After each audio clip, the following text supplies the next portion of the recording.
আসসালামু আলাইকুম বন্ধুরা। আজকে আমি আপনাদেরকে এমন একটি অ্যাপের সাথে পরিচয় করিয়ে দেব যেখানে প্রতিদিন গেম খেলে টাকা ইনকাম করার সুযোগ রয়েছে।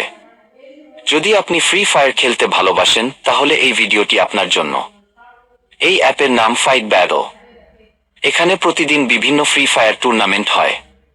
আপনি খুব সহজেই টুর্নামেন্টে জয়েন করে ম্যাচ খেলতে পারবেন। যদি ভালো খেলতে পারেন এবং জয়ী হন তাহলে প্রতিদিন প্রায় 500 টাকা থেকে সহস্র টাকা পর্যন্ত ইনকাম করার সুযোগ রয়েছে। জয়েন করার নিয়মও খুব সহজ। প্রথমে অ্যাপটি ডাউনলোড করবেন, তারপর একটি অ্যাকাউন্ট তৈরি করবেন। এরপর যে টুর্নামেন্টটি খেলতে চান সেখানে জয়েন করবেন এবং নির্ধারিত সময়ে ম্যাচ খেলবেন। আপনি যদি ফ্রি ফায়ার খেলতে ভালোবাসেন এবং গেম খেলেই কিছু টাকা ইনকাম করতে চান তাহলে এই অ্যাপটি অবশ্যই ট্রাই করতে পারেন। ভিডিওর নিচে আমি অ্যাপের লিংক দিয়ে দিয়েছি। লিংকে ক্লিক করে এখনই জয়েন করুন এবং আপনার গেমিং স্কিল দিয়ে জিতে নিন ক্যাশ প্রাইজ।